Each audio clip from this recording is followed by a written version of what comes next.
Welcome back to my YouTube channel.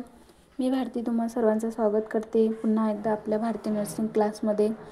तर आजच्या क्लासमध्ये आपला टॉपिक आहे nursing research and nursing education JNM third इयरच्या MCQ। तर MCQ हा आपल्या 15 मार्कचा क्वेश्चन येतो। 75 मार्कचा पेपर असते। त्याच्यामध्ये सर्वात पहिला प्रश्न म्हणजे रिकाम्या जागा किंवा योग्य पर्याय निवडून वाक्य पूर्ण करा। हा झाला 5 मार्कचा। नेक्स्ट त्याच्याच खाली येतो म्हणजेच की जोड्या जुळवा आणि नेक्स्ट त्याच्या खाली म्हणजेच चूक किंवा बरोबर। हा असा 15 मार्कचा क्वेश्चन येतो या ठिकाणी समजा पेपरमध्ये।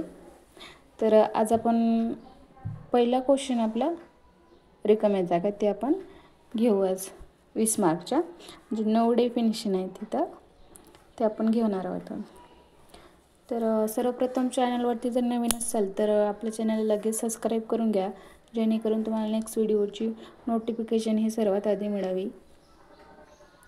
आपण आपल्या चॅनलवरती सर्वच प्रकारचे म्हणजे JNM first year second year आणि ANM second year first year सर्व टॉपिकचे व्हिडिओ अपलोड नेहमी करत राहते, त्याच्यामुळे चॅनलला लगेच सबस्क्राईब करून घ्या। तर सुरू करूया व्हिडिओला। नंबर 1, भारतीय परिचारक परिषद कायदा यावरची संमत झाला। आता भारतीय परिषद कायदा हा केव्हा संमत झाला तर 1947 मध्ये। दुसरा आहे, हे भविष्यातील कृतीचा क्रम ठरविते।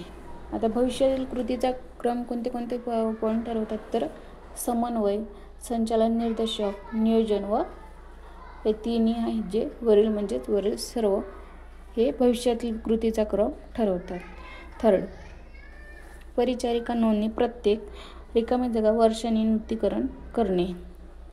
आता प्रत्येक वर्षाने म्हणजे 5 वर्षांनी परिचारिका नोंदणी प्रत्येक 5 वर्षांनी नूतनीकरण करणे। नेक्स्ट आहे नंबर 4, लोकसंख्येचे प्रतिनिधित्व हे नमुना होय।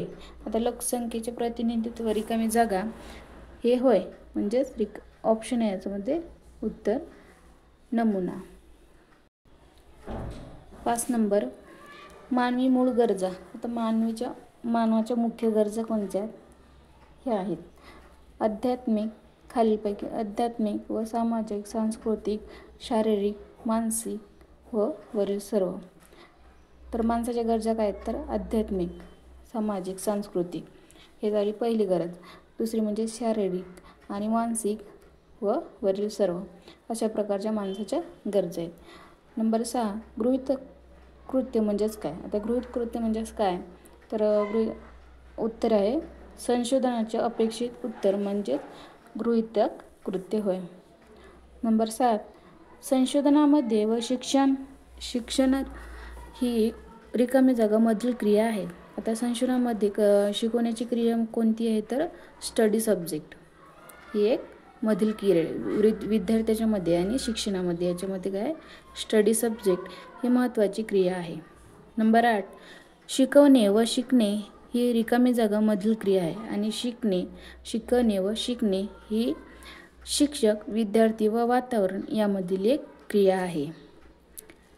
शिकल्यामुळे विद्यार्थ्याच्या कशामध्ये भर होतं रिकामी जागा वर्तनात बदल होणे किंवा शिक्षणात बदल होणे आणि त्यांच्या बोलीभाषेत वर्तनात बदल होणे अशामुळे शिक्षणामुळे विद्यार्थ्याच्या मध्ये बदल घडून येतो।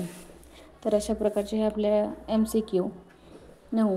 तर पहिला जो आपला पेपर मधला नर्सिंग रिसर्च एज्युकेशन मधला पहिला क्वेश्चन रिकामी जागा पूर्ण करा ते या ठिकाणी 15 मार्कचा क्वेश्चन मी 9 आहे त्याच्यामध्ये। तर हा तुम्हाला 10 मार्कचा क्वेश्चन समज या ठिकाणी प्रिपेअर झाला। तर याच्यानंतरच्या व्हिडिओमध्ये आपण जोड्या जुळवा आणि चुकी बरोबर घेणार आहे, त्याच्यामुळे व्हिडिओ पूर्ण शेवटपर्यंत नक्की बघा आणि व्हिडिओला भरपूर लाईक द्या आणि चॅनलला सबस्क्राईब करायला विसरू नका। व्हिडिओला जास्तीत जास्त शेअर करा। थँक्यू। भेटूया नेक्स्ट व्हिडिओमध्ये। तर व्हिडिओ कसा वाटला नक्की कमेंटमध्ये सांगा। तर भेटूया नेक्स्ट व्हिडिओमध्ये, तोपर्यंत बाय।